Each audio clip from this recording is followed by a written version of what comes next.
All right. Welcome, Mike. Thank you. Thanks for having me.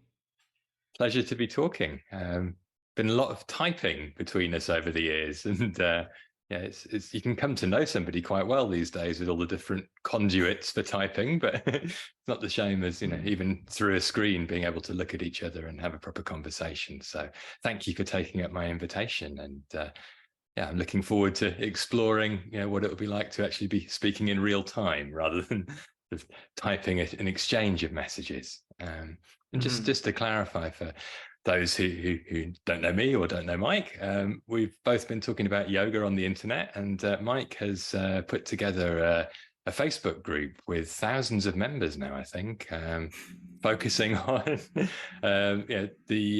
well, perhaps the best known innovator in the history of modern yoga, T. Krishnamacharya, and some of the lineages of modern yoga practice that descend from him.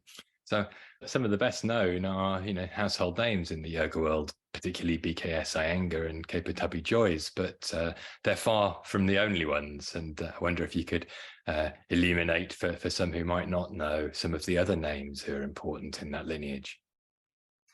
Well, from the same Mysore period, there was Indra Devi. So there's not a lot of content that I can find of people that are posting from that side of things, but there is David Leifar, who Is he in Argentina? I think so, or maybe he was from Argentina and maybe he's elsewhere now, but he's definitely from Argentina, and he was what appears to be a close disciple of Indra Devi. And every time he posts something that I can share, I put it to the group just to have that aspect available in the group as well. Otherwise, I don't myself, I don't know that much about Indra Devi teachings, what that practice is necessarily like. I've collected a bunch of books, but I have yet to go through them.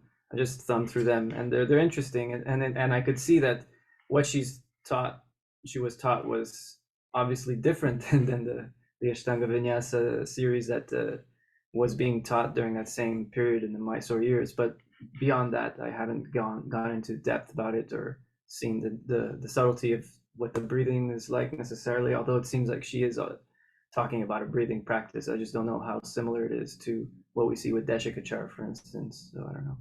Desikachar being Krishnamacharya's son, or one of several, who was taught later in sort of towards the second half of the 20th century in Chennai in Tamil Nadu. But Indra Devi, is basically kind of taking yoga to Hollywood, and really in some ways, globalizing the ideas behind the practice. Her early books, I've only read two of them, Forever Young, Forever Healthy, and Yoga for Americans, and they're really framing it as it's a fascinating book. Really framing it as sort of transformative practice for health and well-being.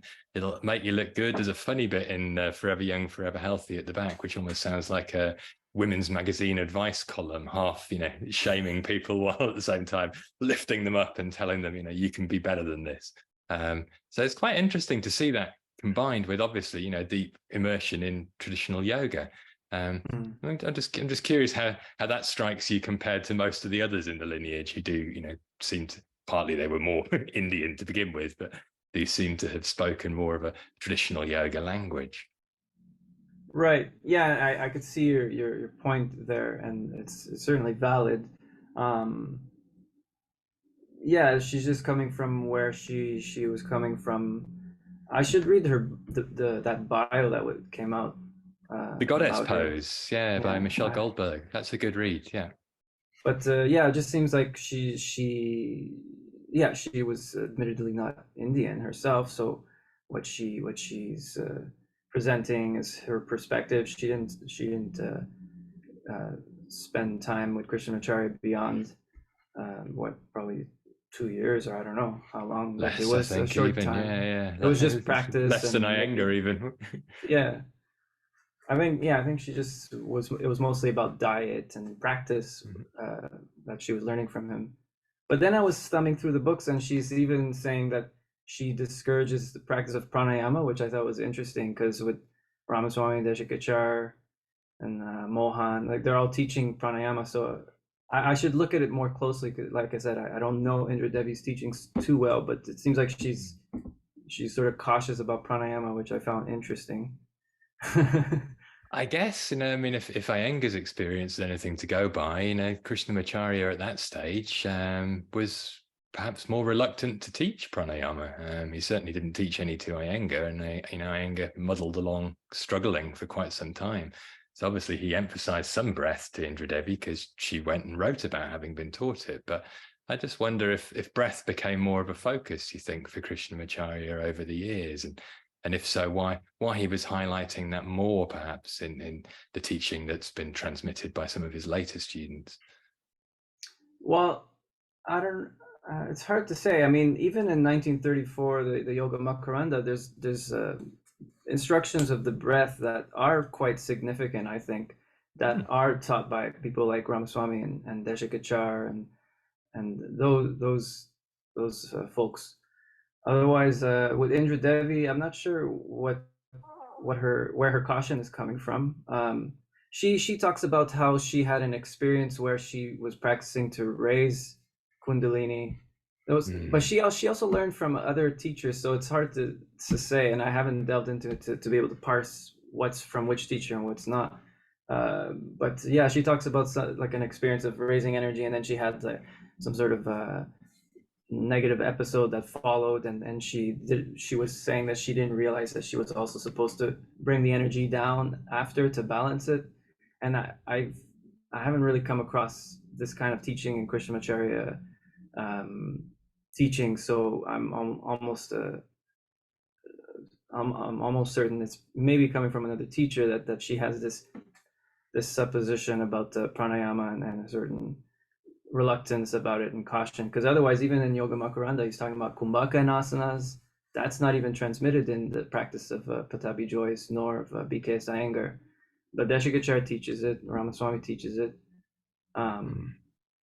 So yeah, there's a lot of nuance in Yoga Makaranda that just didn't get transmitted through the major pupils like B.K.S. Iyengar and Pattabhi Jois. So yeah, and there's even Samantraka practice talking about practicing with mantras, which is not even the first instance of that.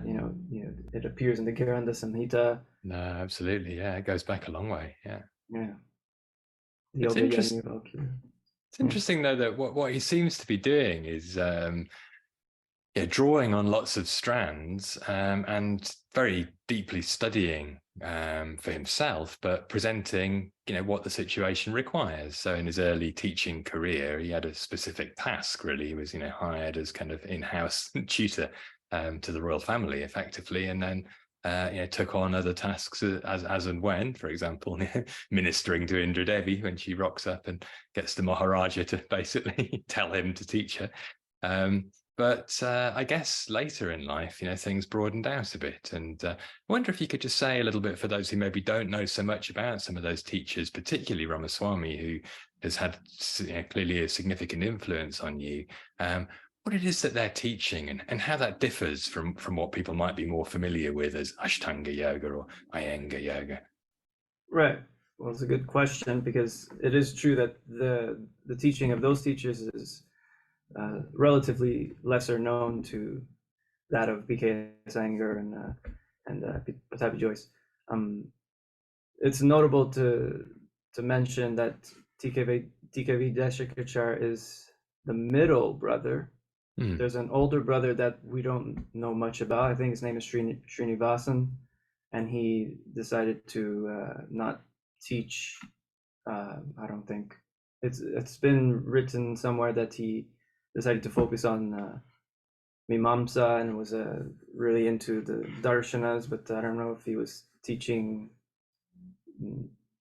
many people, or certainly not Westerners. Whereas T.K.V. Desikachar is the middle son, and then there's the youngest son, T.K. Sribhashyam, who's even lesser known, but he's certainly one person that did establish a school in Europe that also split into various branches in Europe. He has a couple of books. He's unfortunately passed, like his older brother. But then there's also the daughters of Krishnamacharya. There's Sri Shubha, Srimati Shubha, which I think maybe she lives in Bangalore, but again, it's not very public where she's teaching. She's not in the public eye as much as her older brothers. And I'm not sure if the other daughters, Srimati's, Shubha's sisters, are still around. They're in the Breath of the Gods documentary.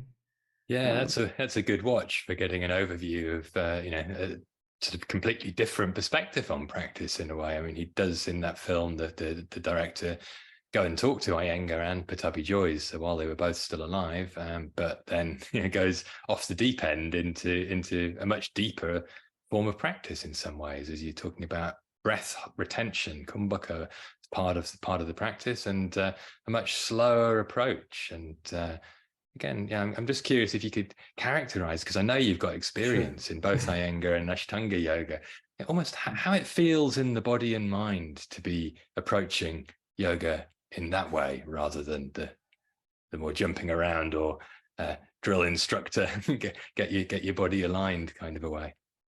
Yeah, well, I can only say from my experience, I've felt that at a certain point, obviously there's different people have different preferences, and there's people that stay with Ashtanga Vinyasa all their lives or whatnot, and Iyengar yoga as well. But at a certain point, I was growing hungry for learning more about the subtleties of the breath that I wasn't getting in Iyengar yoga or in Ashtanga Vinyasa.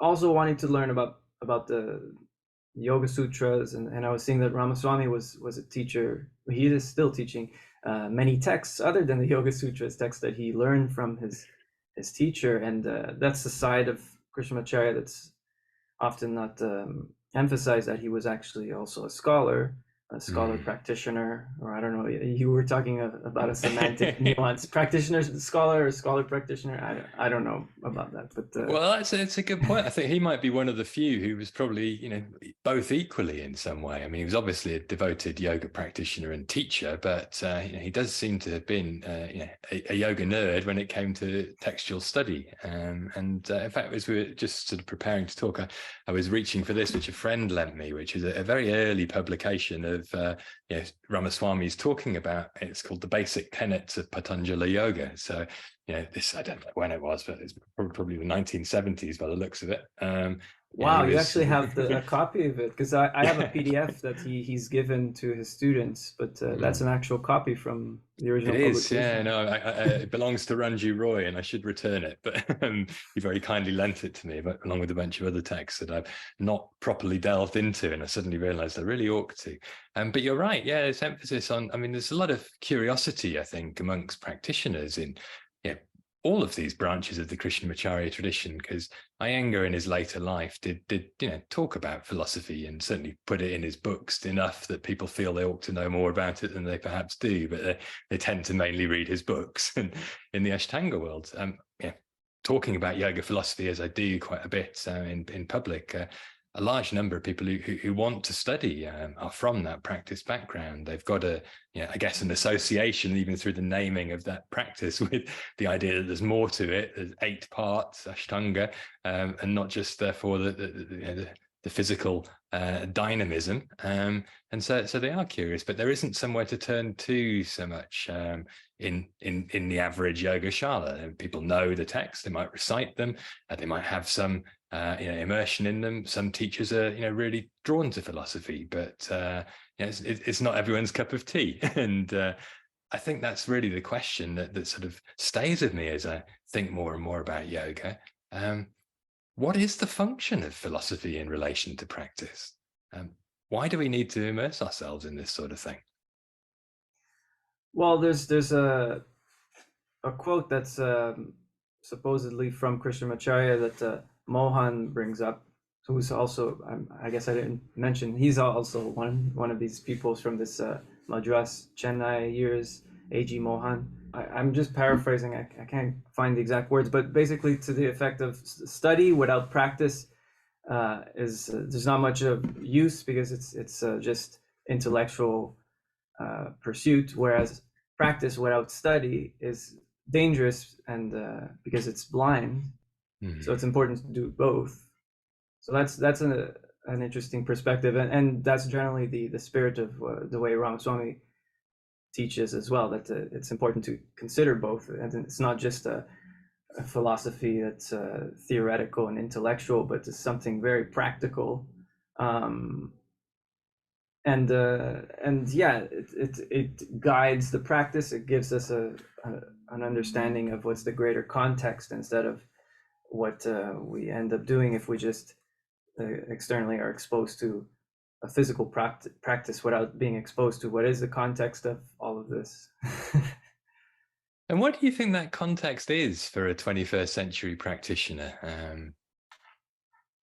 whatever their background? Yeah, and I know this is one of the points that you bring up. What is relevant to the modern practitioner? Well, first I'll bring up that the Krishnamacharya was not imposing anyone to necessarily adopt his viewpoint, and he was open to teaching individuals practices that are appropriate to them.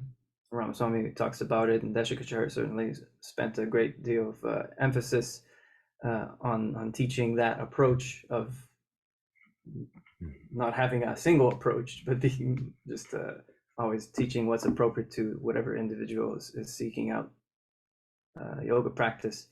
And then there's a quote that you're familiar with, I'm sure, in a Q&A with Krishnamacharya, where he's asked, it's funny because he's asked what is yoga asana, but then he gives a pretty broad answer. But basically you could see that he's saying that for a person that's a devout, he could teach them about yoga as the union of the individual soul with the Paramatman, the universal soul, if you want to translate it that way. Or someone who's not devout but accepts the idea of the Purusha, they can gravitate towards that understanding, which of course we see in Yoga Sutra, and also Sankhya Karika, for instance, Sankhya Darshana. And then if someone is not interested in that, they can at least benefit from some hatha procedures, let's say, to benefit the prana and the organs and the indriyas. So different people can benefit on different levels, but it's obviously important if someone is going to go into it more deeply, to at least understand what is the context of all of this. And then there's the thing that you're saying, well, isn't Patanjala yoga supposed to be for renunciants? Like, isn't that really what Patanjali is pointing to? And certainly there is that, but I wouldn't shy away from accepting that this text can have a broad application, especially if we consider that older texts like the Bhagavad Gita talks about many concepts found in Sankhya and Yoga, but of course with a Vedantan orientation. But still, it's presented as yoga for someone in the midst of performing his worldly duties. He's not renouncing. Arjuna is not instructed to renounce. He's instructed to practice yoga as a dharmi, or someone performing his dharma, his duties. So anyways, I know you don't like to mix these kinds of understandings. We should see Yoga Sutra as the text that is. Patanjali is talking about renunciants, and I think it's okay to acknowledge that, but also that we can also understand it more broadly also, because Krishnamacharya was also adapting to the practitioner in front of him, and he was also adapting the clear methodology of meditation found in Yoga Sutra according to what he wanted to meditate upon, which was the Lord, because he was ultimately a bhakta at heart. So, and he was his personal definition of yoga would probably be more that definition of Jivatman, Paramatman, Sanyoga, which is obviously not what Patanjali is talking about, but that's his personal Well, that was quite striking in that quote you were referring to, in a way that sort of entry level is, physical practice for physical benefits. Next level is this Yoga Sutra, still the mind, have clear consciousness, but that's not the goal for him. The goal actually wasn't framed by Patanjali Yoga. It was union with the divine. And that's a different philosophical system in a way, although many of the sort of texts between the time of these early compositions like the Yoga Sutra and the modern era have jumbled it all up together, so that it's hard to separate the strands out anymore. And I think that's perhaps the biggest distinction between modern yoga teaching and if we were to rewind, say, 1,000+ years.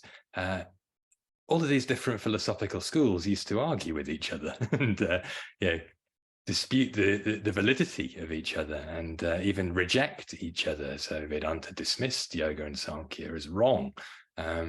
So something changes, I think, over time. And in a way, the rehabilitation of some of the ideas in the Yoga Sutra is partly because of that hybrid nature. I mean, there's very useful techniques in there, very useful descriptions of how things work in the mind. So it would be a shame if it was all just thrown away just because its original function was a little less worldly than the orientation of modern practitioners. And I think it's interesting to see how that works. But I guess my question really then is, would you say it doesn't matter that it's changed, or do you think it's less relevant to focus on that and much more important just to see what's useful today? Well, in your conversation with Laura von, what's her last name? Oh yes, Laura von Ostrowski. Yes, yeah. It's a valid point what you bring up, that people ought to have a certain intellectual honesty about what it is they are doing, and it certainly doesn't hurt to understand what Patanjali is saying, even if that's not what you're practicing, if you're practicing for more worldly benefits or whatnot. And so that's important. I think that's a good point. Again, going back to Krishnamacharya teachings, he was talking about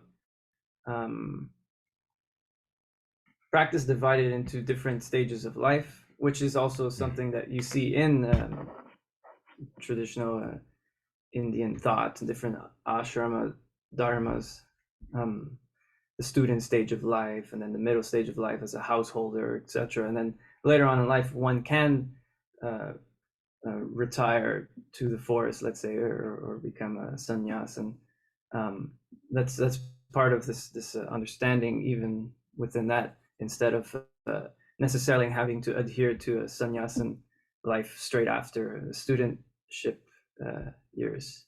Well, that's true, but then I guess that raises another question. I mean, that whole perspective of the stages of life is restricted to the elite to a certain extent. Certainly, the upper strata of society, the lower orders don't get that privilege. You have to be Dvija to be twice born, one of the three upper social groups, to even be part of that process. And so I wonder how that relates to modern Western practitioners who aren't raised in that cultural worldview.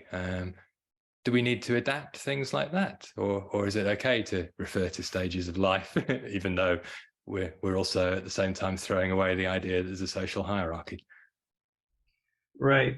I'm no expert about what you're bringing up in terms of casteism, the caste system. And I understand it's a delicate subject, and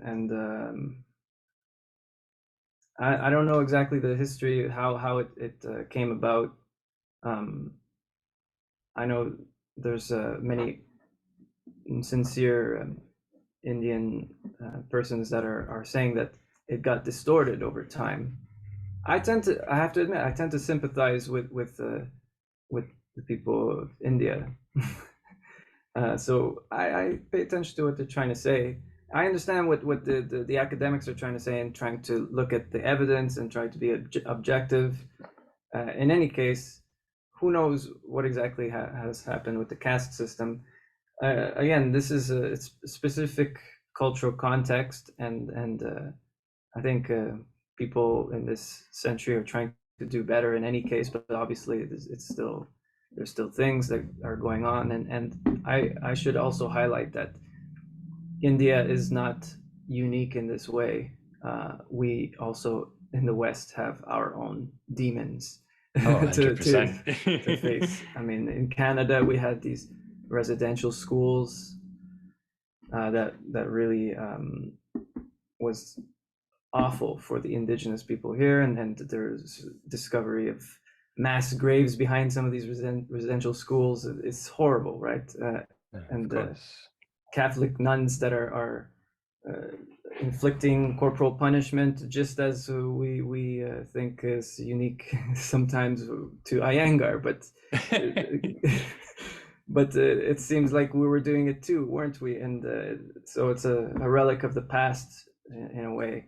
No, of course, and I should also, as a Brit, obviously acknowledge that my forefathers colonized India and certainly took advantage of this hierarchical division of society to help them divide and rule more effectively, and basically train an administrative caste to do their dirty work for them.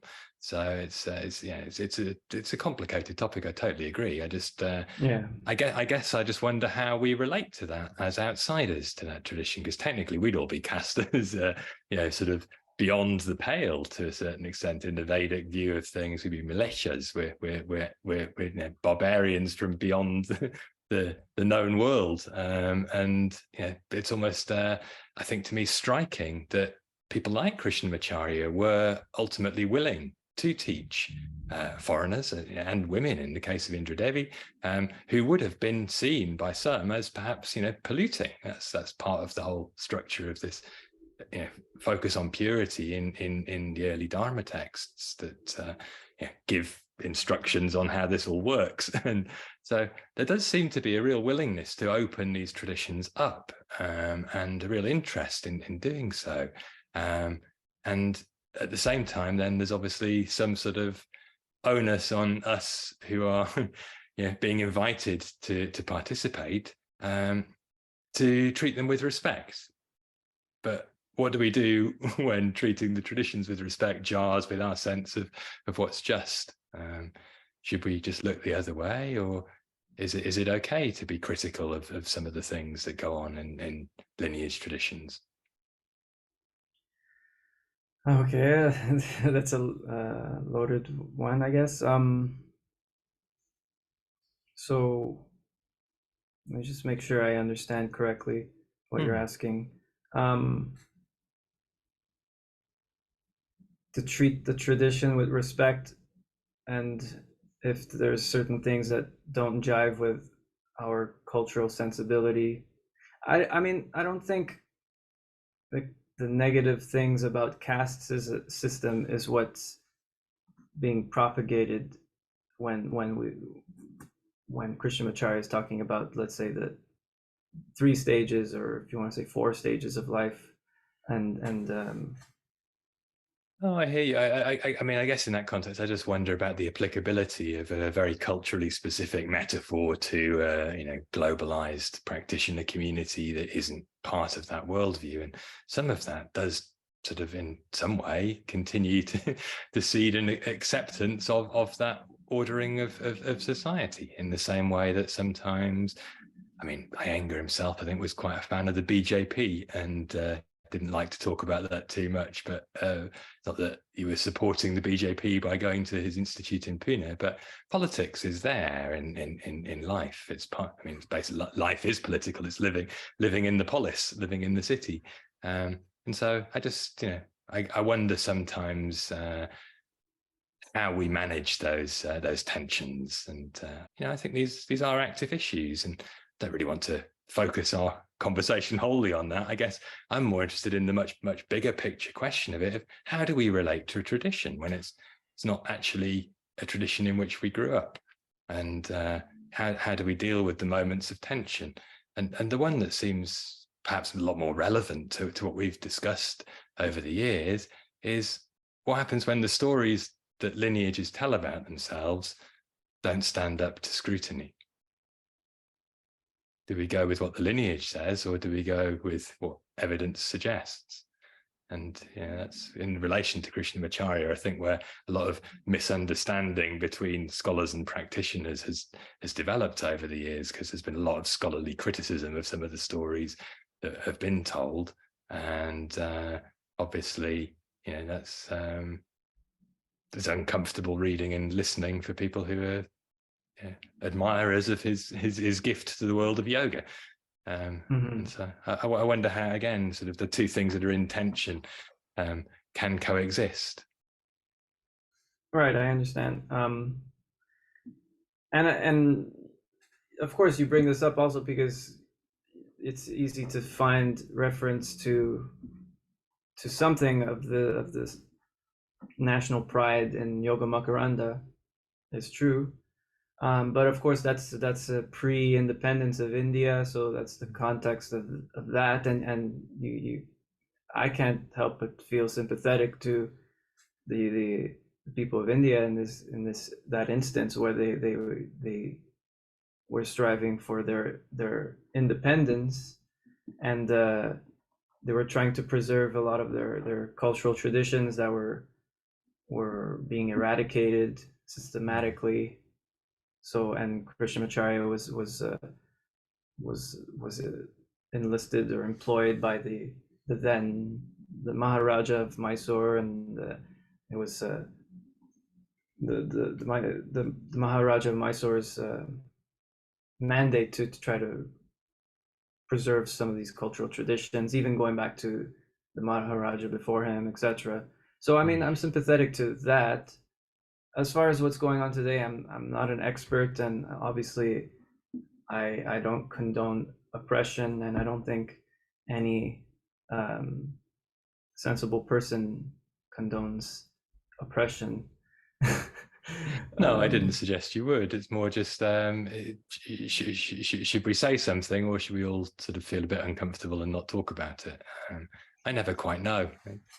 I don't know either, and I'm not an expert on the whole geopolitical situation in India at the moment. So it's difficult for me to say. You have a journalist background, so I understand that you have a way of wanting to probe into such matters. I'm not an expert, so I'm the wrong person to really discuss this with. No worries. As I say, I don't want to go down the political one. I was much more interested in the question, which I'm going to come back to in a moment, about Yes, sort of lineage transmission. But if anyone is curious, BBC documentary about Modi that was a source of all sorts of tension in recent months is available on archive.org. India, the Modi question, if you want to figure out for yourself whether there's something to what I've been saying about that backstory.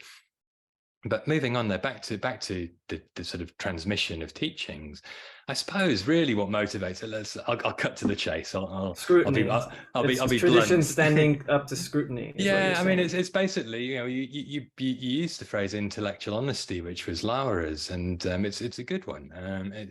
I just wonder whether Krishnamacharya could have been a bit more honest about some of his innovation. Because he's covered his tracks to a certain extent, and it's impossible to prove either way in some situations just how innovative he may have been. And I guess the first question is, does that matter from your perspective? And secondly, if it does, might it have been more honest to admit to what he was adding and changing and adapting? Right. So I think there's also the thing about the tradition of storytelling that's obviously a part of India, and then the fact that these close pupils of Krishnamacharya they weren't made to be brainwashed. The Yoga Rahasya was a work by the sage Nata Muni. They were not brainwashed. They were told a story, but it's understood it's a loose story that's told. That's a cultural thing, there's storytelling. And of course, Krishnamacharya is saying that he was revealed this text. So this is also an experience that cannot be quantified. Einstein talks about, doesn't he talk about solving mathematical problems in intense states of concentration or even meditation? Like, so we can't quantify these kinds of experiences. He attributes it to his ancestor sage Nata Muni. But broadly speaking, people like A.G. Mohan or Srivatsa Ramaswami are referring to it as a work by Krishnamacharya. They were not brainwashed. Maybe there's some people that are maybe suggesting more strongly nowadays that it is an authentic work by sage Nata Muni. I don't know what to say to that. You know what I mean? Well, I guess it was less to do with the story about the revelation in the trance, and the fact that he kept revising this thing for much of his life, and much more to do with just this question of where certain postures come from, where his concept of vinyasa came from, where perhaps even some of the whole orientation of yoga for householders through the prism of asana as a way in came from. I mean, he perhaps didn't invent any of that, but he certainly wasn't able to point to an ancient source for those things. And in fact, in the Yoga Rahasya, I'm struggling now to find the verse where he gives his list of postures, and then just before introducing some of those standing poses you don't find anywhere else, he says, now for some asanas which you can't find in many other texts. And right. that's true. You can't. So right. Yeah. Does that matter? Would it have been more helpful if he just sort of said, well, here's my gift to the yoga tradition, here's my invention? Right. Well, I mean, it's like what you say, that we can't take a time travel, like a time machine, to go see how people were practicing and all this. And of course, the standing poses are the one group that I could say that the academics have a point. Nevertheless, they're maybe some of the most basic movements one can do whilst standing. Well, that's true, but they haven't been associated with yoga until the 20th century, or at least in any surviving description. Right. But then maybe the Indian wrestlers might have been practicing it. There's the Indian dance. Well, yeah, no. I guess we have to separate out all these strands from that scholarly story. I mean, the scholars have observed, I think, quite accurately, there is no historical precedent for these wide-legged standing poses like the triangle and the warriors. And then there were these hypotheses about the context in which they popped up into yoga, and that's where I think Mark Singleton got very misunderstood, and perhaps could have clarified a bit more what he was really, trying to emphasize there, which was not to say this is where those poses came from in terms of noting parallels with European gymnastics that were being taught in India at the time anyway, but more to say there's an interest that's sort of spreading everywhere in bringing more dynamic physical techniques into yoga, into the classroom, into popular culture generally. And that's the space in which this asana oriented approach to yoga really gets invented. It's not traceable before.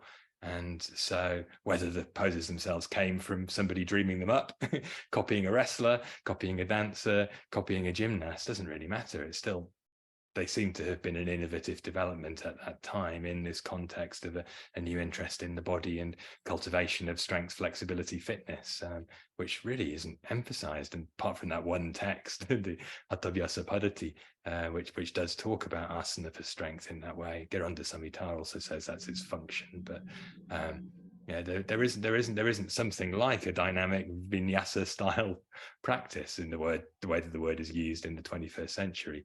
And that's created, and so yes, it's always been to me surprising, I suppose, that there's such a resistance sometimes in the practitioner world, especially in the Ashtanga world, to just accepting that. It's as if the fact that the sequences are not very old would somehow diminish them.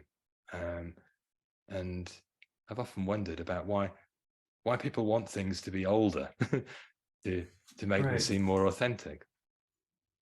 Right. Well, so the Ashtanga world has the story, another story about the Yoga Kurunta that's supposed to have been lost to time, eaten by ants.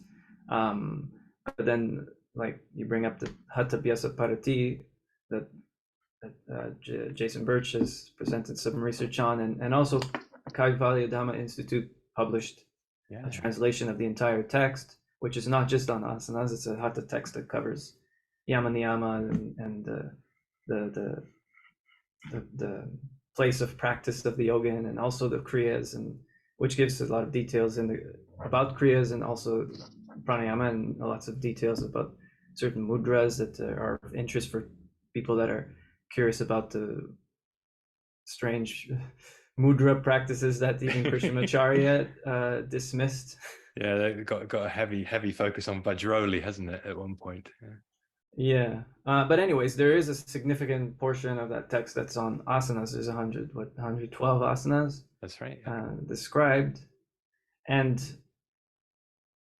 like I said, the academic stance about invented procedures in the 20th century, I feel like that can only be said about those certain standing positions, which I would argue weren't meant to be treated with utmost importance, although Ashtanga Vinyasa presents them as part of the practice every single time, practicing all of these standing postures. Yeah.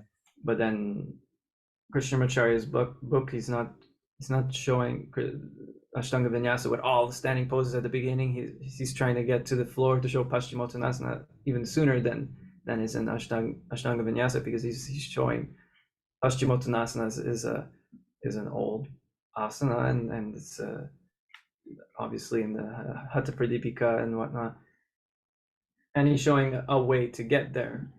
I don't know. There's no stick figures of showing how to do it. The Hatha Pradipika doesn't talk about doing a transition like that. So this is another thing you're saying. Is that innovated? But again, the Hatha Vyasa Parati with these 112 asanas is illustrating a very dynamic practice in pre-modern India.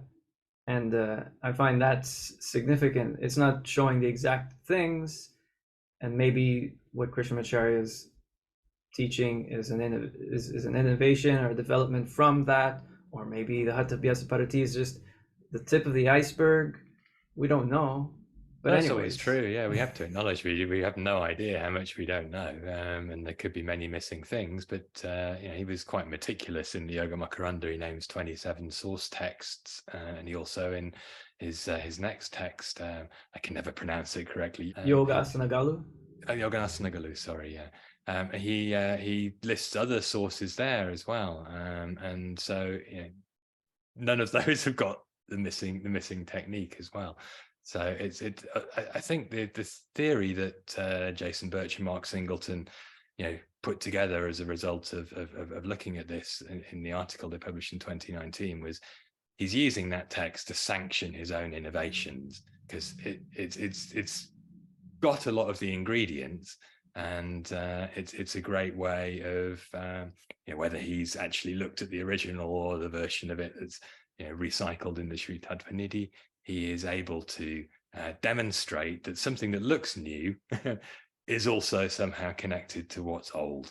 And that seems to have been very important to him. And I guess the reason I'm most interested in this is not to try and say, Krishnamacharya is a charlatan or he committed a crime against yoga. It's much more to try and understand how one innovates with respect for tradition. Because in the modern world, people are innovating right, left, and center, often with zero interest in tradition, never mind respect for it. And I think we could learn a lot from trying to actually understand, what keeps some connection to the past while moving forwards. But in Indian tradition, you're never supposed to move anything forwards. It's all supposed to be a sort of restatement of timeless principles, perhaps with a few creative tweaks in the presentation. So I guess that's partly why he kept it. He was very deferential to tradition. I kept it all a little bit under wraps, but I guess I wonder if if you look at those innovations, what do you think it is that preserves the connection to the past, even when things do get added? I know you say that those things that were added aren't that important, but they were added and emphasized. So I wonder what it is that's actually the glue that holds the traditionalists' perspective together when there's a lot of new stuff coming into the mix. Well, there's also the fact that Desikachar highlighted an aspect of Krishnamacharya's teachings that was about adapting practice to the individual, that people aren't practicing in the forest, they're householders in the cities. And Krishnamacharya was addressing that too. So in large part, obviously there's innovation in addressing people's needs as it comes today, you know, but at the same time they're not forgetting the original context. Maybe some people are not interested in some of the higher concepts, and maybe there's an acceptance that, well, maybe not in this lifetime even that we'll necessarily get there, but at least to hear about these things and learn about it, it is enriching, and it serves us on our path in any case. Nevertheless, Desikachar's approach maybe is more open in that sense than perhaps in Ashtanga Vinyasa, where it's very much about the authenticity of a specific type of sequence or series and whatnot. So yeah, maybe it's just about that the Ashtanga Vinyasa thing was so much about proving authenticity about through a text that's disappeared, and then the Hatha Abhyasa Parati comes around, and is it the Yoga Kurantaka, this the author being Kapala Kurantaka, the Hatha Abhyasa Parati of this Kapala Kurantaka, is it the same or is it not? It's certainly not indicating Ashtanga Vinyasa series, but it does show pretty remarkable practices like we've been discussing. There's over 100 asanas. A lot of them are dynamic. There's jumping movements, repetitive movements. There's even the suggestion you do several, after each other, and exactly you come in back sequence. To the same. It's almost like the vinyasa idea. You come back to one movement to then do the next thing, then come back to that again. This elephant pose, to which it's basically a downward dog crossed with a push-up. Yeah, and then there's even in that supine sequence, because even that the presentation is pretty remarkable, because actually the way Ramaswamy tends to present pedagogically, he just illustrates different sequence from a single plane of movement, which is not dissimilar to what is seen in this Hatha Abhyasa Parati. In any case, but in that supine sequence, there's like a back bend, except it's the drawing that we see in the Sri Tapanidhi, the hand is like that. But we could compare it to, let us say, the Urdhva Dhanurasana, and then it says walk the hands to the feet, and it becomes a more complete wheel, Chakrasana. And then immediately after that, it says do like this other pose that it seems to be functioning as a counter pose, and it's written in sequence. So that's also another remarkable aspect of this text. So all of these elements, I find that it's things that were existing in the pre-modern era, and Krishnamacharya would have probably learned these things from his teacher, and then transmitted in his own way, following that. But there does still seem to have been, some, as you say, adapting to individual is one aspect of it, but creative innovation on his part. And I guess, there often seems to be a reluctance on the part of practitioners to acknowledge those sorts of things, even just the idea that things change over time. And we've discussed before sort of the way in which, for example, the commentator on the Hatha Pradipika, Brahmananda, starts bringing in references to Patanjali as if Hatha Yoga and Patanjali Yoga always belonged together. And not to everyone, but to Brahmananda it did. So, that's true, I understand what you're trying to say. Hatha Pradipika is not supposed to align with Patanjali. That Patanjali Yoga. Swamarama didn't have that intention, perhaps. We don't know. Brahmananda is bringing he certainly didn't mention it, if he did. He didn't mention it, right. But obviously it's coming from the same cultural milieu with this understanding of trying to transcend time, transcend all, essentially. All of that is always constant, I suppose. So you're right. Yeah, I mean, there's always a way that anything that's aligned with the broader perspective on yoga, especially when we remember that for most of the history of yoga was the state to which these practices lead, and then they're all just different ways to a similar place, and can therefore be understood harmoniously. But I guess I mentioned that point just to illustrate that things that were not actually packaged together at one point in time, later in time do get packaged together with perhaps some extra ingredients. And there's often a desire in the practitioner world to obscure the fact that that innovation has taken place. And I often wonder why it is. It does seem to be about this desire for everything to be old and to not acknowledge that somebody at some point has done some creative, remixing.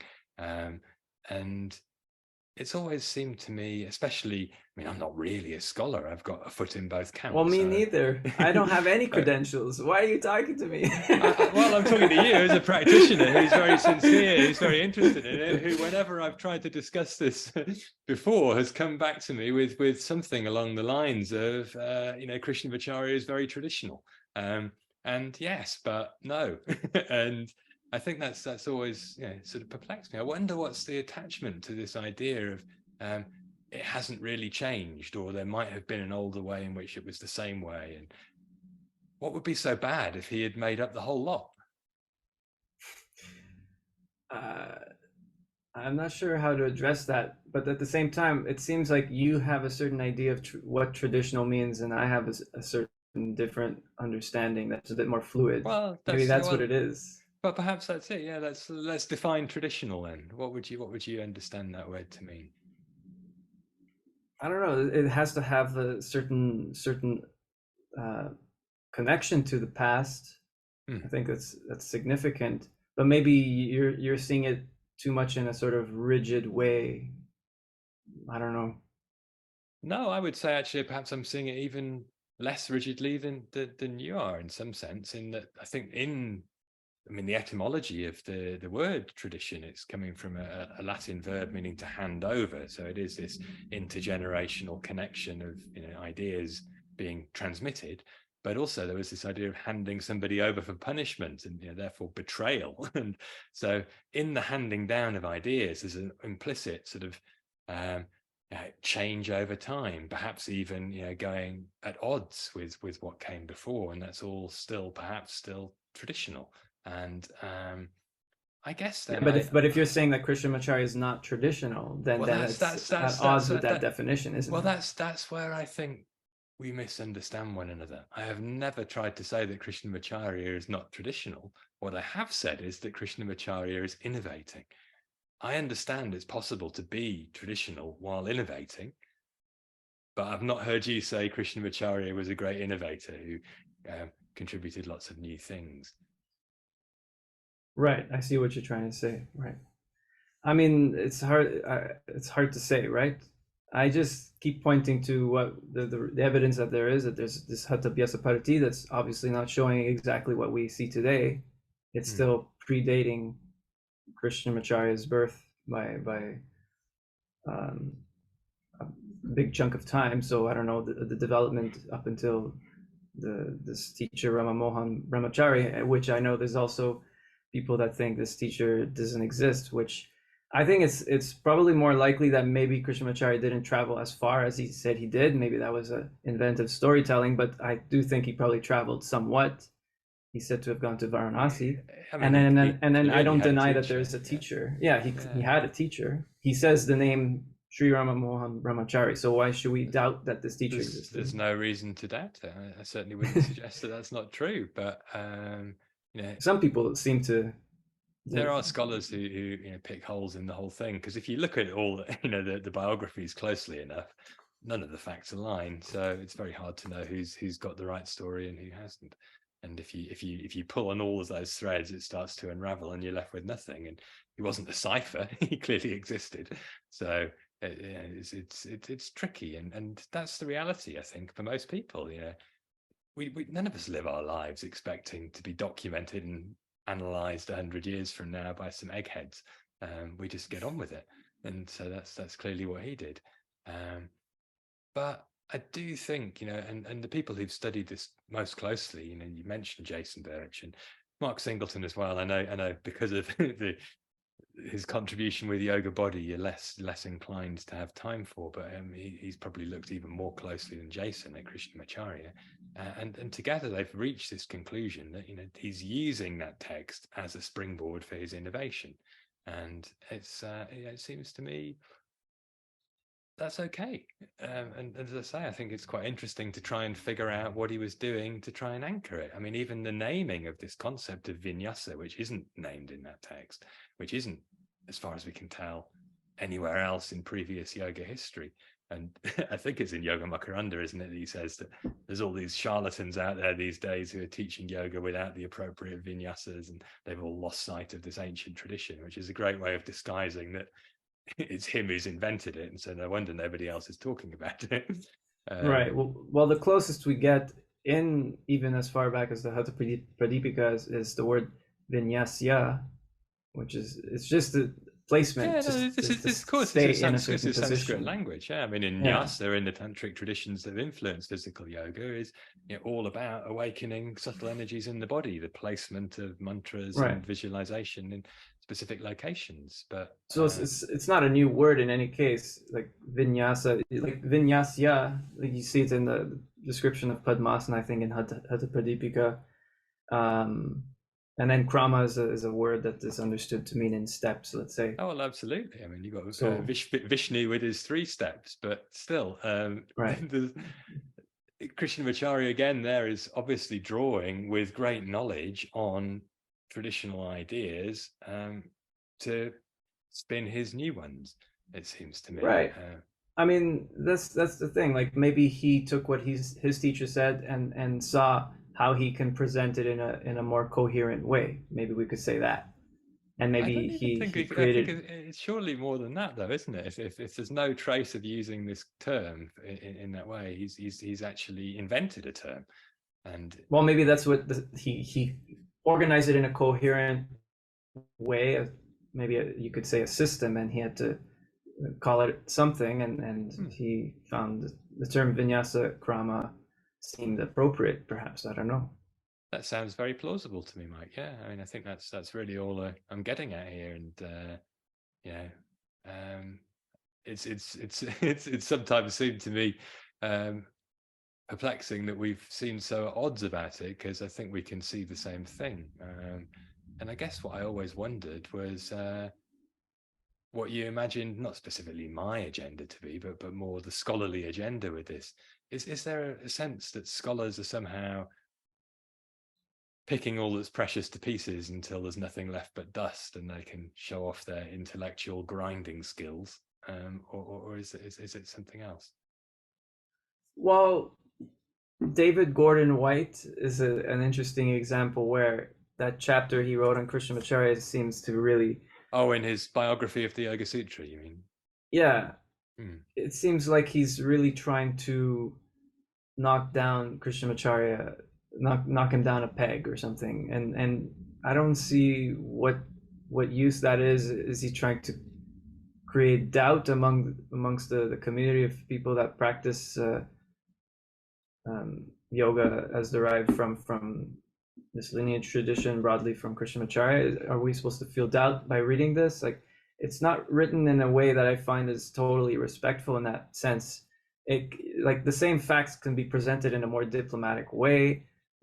This, I don't know. I just find that sometimes the way these things are presented are really like trying to show, well, Krishnamacharya was a liar. And I don't know if that's the best way to put it. I would agree with you there. It's probably not the best way to put it, but I think we are confronted with that reality that some of the stories he told, or that others told about him, just don't stand up to scrutiny. And if people look at them long enough and get infuriated by them often enough, they're going to wind up saying something disparaging. But so why are Ramaswamy and Mohan not feeling the same? Well, I think you've highlighted something really important there. I think in India, and I'm going to make a cultural generalization here, but I think it's valid to a certain extent. it's not that there's less concern for facts in that way, but it's that, as you were saying earlier, the storytelling tradition is a means by which the really salient details of what matters get transmitted. And there's much more knowledge of things like yoga through storytelling in epics and Puranas than there is from reading Upanishads and the Yoga Sutra. And maybe in the modern practitioner world, it's the other way around. But in India, it would be otherwise. It would just be the stories that people grow up with.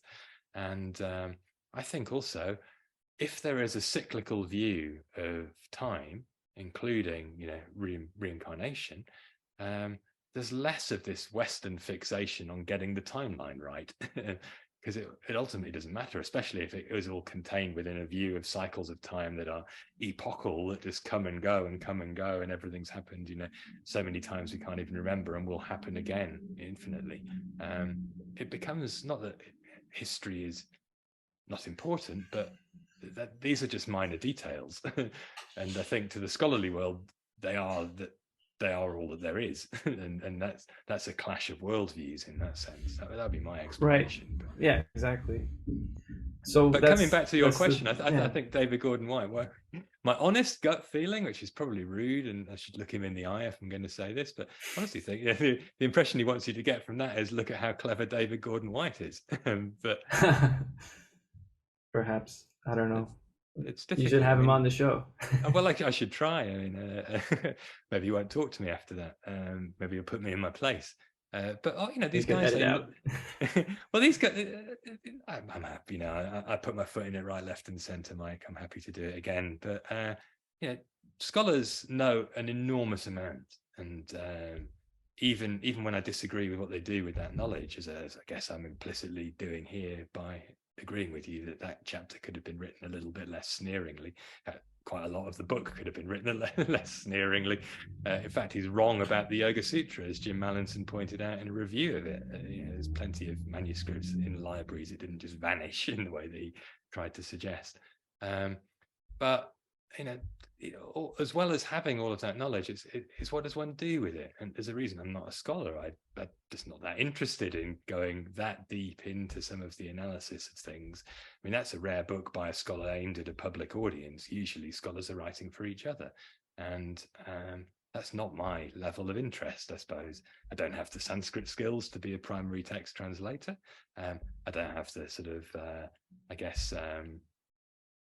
particular expertise that would enable me to be an anthropologist or something of that sort, and I don't actually want to put things under the microscope to do, as I guess was implying, what scholars end up almost by default being drawn towards, which is analyzing things to pieces. I think the yoga practitioner world is much more full of people who are interested in, I think talked about this in another conversation you may have heard, it's all about integrating things together into an experiential understanding. And you can't get a PhD writing about that. You just don't. So once you've jumped through that hoop and then you start trying to get things published, it's all about analysis and critical thinking. And unless you're just purely translating texts and presenting them, which is perhaps the most honest contribution yoga scholars can make, because it gives us all a window onto a world we wouldn't otherwise see. A lot of it is just trying to shoot things down. And it seems to me a shame. I wonder what would happen if the paradigm shifted somewhat and it was much more about trying to build things up. I don't know what that could look like, but that would be the kind of scholarship, I think, that would harmonize with practice rather than somehow come from another direction on a collision course, which it does seem that a lot of this more analytical dissection tends to do. Is that something that you perceive from the outside, or is it just my prejudice? Well, like I said, the evidence could be presented in a more culturally sensitive way. If it's culturally sensitive to be different in terms of how timelines are treated and whatnot, and the credit given to certain people, or sometimes not attributing, like a source. Like the Hatha Pradipika is compiling a bunch of information, but it's not saying this is from that text, this is from that text. But this academics later can piece together, well, that we can see from Vasishtas, Samhitas coming from before, it's almost word for word in Hatha Pradipika, etc. But we don't see that he's plagiarizing, but Swapmarama is copying word by word. These are not the same cultural practices in terms of scholarship, let's say. So it's not maybe culturally sensitive to start saying that there's an inferior scholarship at work in India as such, and to start talking in this way in a sneering manner, like you bring up, because it's just cultural practices and it's in respectable traditions. In any case, it's just a different cultural practice, and it's not inferior, although it can be framed that way. No, I hear you. I hear you. I've got two sort of questions that are staying with me, and then we should probably wrap up. But one of them that just sort of cuts to the chase with all of what we've been talking about is, really just, is something more valid or relevant or even, let's say, authentic if it has stood the test of time and is older? Is there something to be gained from being ancient? Or is it just an idea that people have that they cherish? Well, I'm not sure how to go about answering that question, because it's a big one, because even if you go, obviously yoga is not a religion per se, but if you look at the major religions, there's the Abrahamic tradition, and there's a lineage, if you want to call it that. If you want to look at Judaism, or even Zoroastrianism before, Judaism, sure. Christianity, Islam, and then if some people don't know this other faith that came after, the Baha'i faith, that came even after the Islam, and it's like from a continuous lineage tradition of this Abrahamic thread of thought. So how can they totally deny what came before in terms of like there being relevance to the older texts in that context? So in that sense, there's a certain understanding and appreciation and respect for timeless knowledge. So I think maybe that's what it comes down to, that things that we can go to the source, this understanding of going to the source rather than something that's a modern conception that is completely divorced of something from the past, because there's examples, and I don't want to negate certain people's spiritual inclinations, but the New Age thing is not something that I ascribe to, and it seems somewhat more superficial to some of the older conceptions of these topics, like the way reincarnation is treated, and soulmates, and I'm not sure these kinds of concepts, the way they're conceived in the New Age spirituality, some people take to it, so I guess I can't judge it, but it's not my thing, is all I could say. It's my opinion, I suppose. People are free to believe whatever they believe, but I'm not the only one that probably would feel that maybe it feels a bit superficial, some of those conceptions, whereas if we look at something that feels timeless, it feels there's something deeper there, so maybe that's it. I don't know. Thank you. No, I mean, I hear you. I'm in the middle of teaching a course at the moment in which my last session I was quite scathing about some of the sort of roots of this New Age thinking that quite honestly does colonize the Western world's yoga philosophy space. There's a lot more talk about stuff that comes from what scholars would call New Thought, which is really a mixture of prosperity gospel and wishful thinking, self-hypnosis, and what all came together in the strange cocktail that's known as The Secret. You basically, please can I have a Ferrari? If you say it with enough conviction, you get it. And that's the exact opposite of yoga teaching. Of the whole problem, going back to the earliest Upanishad, is clinging. The more we desire things and fixate on getting them, the more misery and more rounds on the wheel we have to look forward to. So unless you're Bikram or Osho. Well, it's true, but yeah, who knows where they're going or what they're coming back as. But that I guess then brings me to the last of the questions, which is to think, acknowledging, as I think we have to, that most people who are practicing yoga today are doing something different to what the old texts are describing, because we're living in the world, we're living amidst modern technology, we're having this conversation across continents. What are the most important timeless principles from the yoga tradition that remain relevant in a worldly life today? Well, I mean, it's hard to say in a soundbite, but these videos are trying to point out how we're only happy, let's say, 1/16 of the time. You'll probably recognize the Vyasa commentary I'm bringing up, but it's an interesting point that we're only happy 1/16 of the time. If you want to give some sort of calculation about it, it doesn't have to be so precise. But yeah, so they're trying to identify why we're unhappy, we're suffering in that, and their conception of it due to our reliving our cycles of suffering. And obviously that's within the context of reincarnation, rebirth. Not everyone maybe subscribes to that, but there is a way of conceiving of it within a lifetime. We repeat the same patterns. Nevertheless, it's true. Intellectual honesty tells us that what the karma theory is talking about is theory of rebirth and whatnot, and that process being inherently painful. So that's what we're trying to overcome. So I think that's pretty valuable to be able to speak of such things, that we are inherently. The Buddha talks about this. So many more people are interested in the Buddha's teachings than what Patanjali is talking about, not realizing that the many people that are practicing yoga and reading Buddha's teachings, that Patanjali also speaks within the framework of yoga. It's talking about a lot of the same things.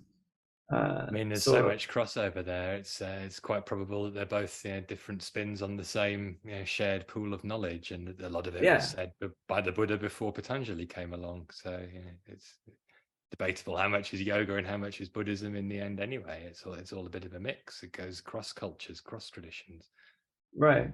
So I mean, people that are sensitive are probably recognizing that they're in misery, and they want to get themselves out of misery, and they sort of maybe connect to what these ancient wisdom traditions are pointing to. So I think that in and of itself is valuable. So it's an orientation, really, rather than necessarily the magic answer. If we're not necessarily going to attain nirvana, moksha, kaivalya, whatever we might call the ultimate state, it's still useful to be aligned in the direction towards that rather than towards the opposite, which is more misery. Yeah, to be discriminating about what's at work there. Yeah, so kaivalya is a big topic, obviously, and not everyone is ready to think about that, or willing, or caring for it. Who knows? But they could, like that whole thing. Patanjali is talking about this, but Krishnamacharya was saying you can take this framework, and if someone doesn't necessarily care for that, they could still benefit on some level. So there's always that too. Yeah, so I don't know. It's yeah, I don't know if I'm answering any question or being coherent at all, or. No, you are. And I mean, I think you answered it quite beautifully, in fact, by saying it's impossible to answer in a soundbite. In fact, if you could put it into, a quick sentence of fewer than 30 words, I'd be deeply suspicious of it for some reason, because that would sound like a neatly packaged marketing tool. And I guess maybe the Chat GPT answer. Yeah. Well, this is the challenge, I think, for us now, and this is what I sort of want to conclude on for reflection, for certainly myself, and perhaps for anyone listening. Yeah, we are in the process of this, I guess, dialogue with tradition and with modernity, and we're having to reinterpret things, whether we acknowledge it or not. And that's what we're doing. It's what everybody's doing when they start reaching for Patanjali while teaching in us in the class. And so the more mindful we can be of it in that process, I think, the clearer we can be about what we're actually consciously, with discernment, choosing to prioritize. And that does seem to be a major theme in yoga teachings. And perhaps even if we just find one anchor that speaks to us clearly from older articulations of what yoga is all about, and find a way of applying that today, even if, as the example you gave of karma is still in effect, that something's been slightly repackaged, I think that's okay. And I think that's all I was trying to get at with Krishnamacharya. I think he's actually, if we could look at him honestly, quite an inspiring role model for what we're all inevitably doing, except we can go one stage further, especially in his age of cultural appropriation concerns, and just make it all explicit what we're doing and say, this is my interpretation based on my understanding of what's important to me about life, with influence from yoga tradition. And I think that's something that's to me a project that's necessary in the Western yoga world, because we are in a different cultural context, in a different millennium, and with different priorities. But we can still, I think, be very aligned with a lot of the ideas that come out of the tradition.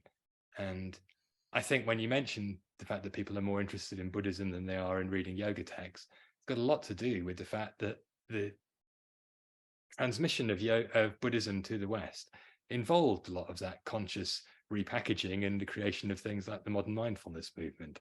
And that's got its flaws as well. But it's gone that one stage further. And I think that's what yoga is perhaps in need of. The bravery of modern Western practitioners to stand up and talk about, my view, rather than trying to source what is very different to old texts all of the time, pinning it all on Patanjali rather than themselves. Well, I mean, yeah, it's complex again, like the concept of cultural appropriation, and some maybe want to minimize this as an issue and some want to highlight it. Again, I tend to sympathize with the people in India that they're trying to preserve their cultural traditions and the sanctity of these kinds of wisdom traditions. Not to say that Western people cannot practice it. It's not that. Like I bring this example up. I'm a jazz musician, and I can't deny that this is not deriving from the artistry of the great Black American jazz musicians. So if I'm gonna be practicing yoga and trying to just divorce it from what came before, somehow that doesn't seem correct to me. Perhaps I wasn't clear then in what I was saying. The last thing I would want to advocate for is to divorce it from what went before. In fact, my entire commitment is to preserving a connection with what went before, but it's to acknowledge that we're doing something slightly different. You're Mike De Masi in 2023 in Montreal playing jazz. You aren't somebody in the 1930s. You're not in a black body, and that's just how it is. I'm Right. not an Indian, and no matter how reverential I might be, I don't live 2,000 years ago as an ascetic. And so whether it's my reinterpretation or somebody in India's reinterpretation that they're actually probably not going to admit to in a lot of cases, there's still the reinterpretation. And so I guess I'm more interested in being clear about what that consists of for me, and encouraging people to dare to do that for themselves without losing the connection to the tradition. And perhaps, finding that much of what's said is applicable, but not everything. And it's okay to admit that. It's not a crime against yoga. That's exactly what innovators like Krishnamacharya have done. They've played with things with, perhaps in his case, a little bit more alignment with a particular lineage because he's steeped in it, but still not in alignment with everything that was called yoga even 200 years before him. He's definitely, I mean, Kubalai Nanda got on his high horse and told him that he was mixing up his yoga presentations with non-yogic techniques of physical culture, which was a bit rich, given that Kubalai Nanda had put together a basic, calisthenics training regime for teaching in schools. So, I mean, and it's not as much in that regard as some other contemporaries of that time that were talking about weightlifting. Krishnamacharya was, I mean, and also the fact that Krishnamacharya knew about the Sri Tattva Nidhi by that time, that he visited Kuvayananda, and he likely would have been taught. I mean, this is a little bit of a tangent, but there's photographs of documents that Krishnamacharya was given from Rama Mohan Brahmachari with illustrations that are remarkably similar to those of the Sri Tattva Nidhi and the illustrated Mysore manuscript of the Hatha Vyasapati. So that, to me, seems like he learned it from Rama Mohan Brahmachari before he recognized the similarities to the Hatha Vyasapati and the Sri Tattva Nidhi. But in any case, why did I bring that up? Well, we were off on one because I was trying to make the point about, it's okay to innovate, and in fact, that's what really the whole history of yoga consists of. A lot of disguised innovation that's broadly respectful of what came before, but often ripping it all up and starting again, and borrowing the basic principles but reframing them. And yes, and evolve. Yeah, certainly, but yes and no, because innovation, interpretation, appropriation, because then there's this argument, well, everything is being appropriated, blah blah blah. But again, I think we have to be culturally sensitive about it too, because many people are doing things in the name of cultural appropriation. Like they're saying this is legitimate appropriation because everything's appropriated, but they are doing these things where they're divorcing from the past and laughing at concepts like chakras and saying, oh, this silly Indian concepts, like it's not culturally respectful at that point, so there are problems with people appropriating in an incorrect way. So if one wants to argue everything is appropriated, there's probably a correct way of appropriating and trying to do with due respect, and then there's people that are doing this thing where they are divorcing, trying to consciously divorce from the past because they don't think it's valid, and they're only thinking of the scientific understanding of exercise science and teaching asanas from that framework and saying, oh, don't listen to this, chakras and Sushumna Nadi is it's all BS. Well, I mean, Krishnamacharya and a lot of his students didn't seem that interested in chakras either, I have to say. I think that's one of those. But they were not dismissing all of the no, of course, subtle anatomy, for instance. They were talking about prana. They were talking about prana was the thing, and that's, I guess, where coming back to right where we started. It seems to me, in a lot of what you've said over the years that I've been reading your work, that what really stands out for you is to focus on the power of really sensitive breath work that is preserved in Krishnamacharya's later teaching, at least, and is perhaps, the purest residue of the earliest layer of yoga. That was the only physical practice, apart from sitting still or beating up the body, until, really relatively recently.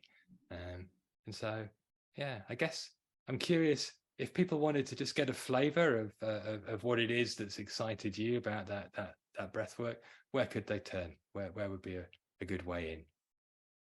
Well, I mean, Ramaswamy still teaches some stuff online that is readily accessible. He taught something just this weekend, just covering some sequences from a couple chapters of his book.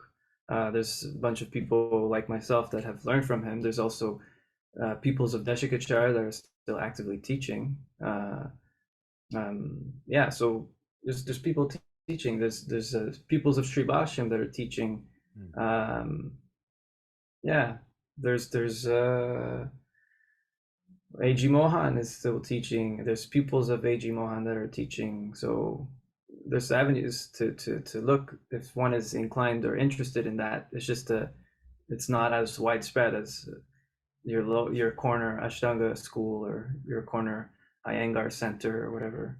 But both of those are drowned out these days by everything else as well, I would imagine. But so right. Your Facebook group, if I remember right, is it Krishnamacharya Worldwide Yoga Community or Worldwide Krishnamacharya Yoga Community? Yeah, the latter. Yeah. So it's just compiling from various sources. People could follow. People will even post if they would like, but obviously there's a submission, post submission request set up because I don't want anyone posting because then spam will come about. But yeah, that group, people could see different resources, different sources, people teaching, and get some ideas from there. And Ramaswamy's site has like a list of people that graduated from his intensive immersion programs. You know, he had 200-hour programs, and there's a list of graduates. There's a 100-hour program graduates. I'm not the only one, obviously, and I'm not even the most senior one. So like, there's people more senior that have learned from Ramaswamy for longer that are on that list. That there's some, in a lot of cases, contact information for those people. But again, also not to be shy about looking into Desikachar teachings. There's just a difference in emphasis, I guess. So different people may have different inclinations. If the person is coming from Ashtanga Vinyasa, maybe outright they might find Desikachar teachings tend to be too soft. And some people may be discriminating in Desikachar teachings, not all, but some people may say, oh, Ashtanga is children's practice, and that's kind of disrespectful to that community. There's a lot of that goes on. I mean, the Iyengar world always used to claim that everybody else had nothing worth teaching, but all of the other branches of Krishnamacharya world have often dropped into a bit of Iyengar class somewhere because they thought the alignment tools were worth having a look at least once. So yeah, I often found that kind of lack of reciprocity a little bit jarring when I was in that world. Very much, yeah. I mean, that's part of the other, I guess, mission you could say about the Facebook group is that I want people to drop their pretenses, all of this pretenses that people hold up, and try to just have dialogue with one another and be open to dialogue, and not be so stuck on their ways. So to have discussion with someone from Desikachar teachings as an Ashtanga practitioner, and try to do so in a respectful way. And sometimes me as an administrator, I'm trying to rein people in, and not like try to keep people on an even kilt, or what's the phrase? But you know, even keel, yeah, even keel. Yeah.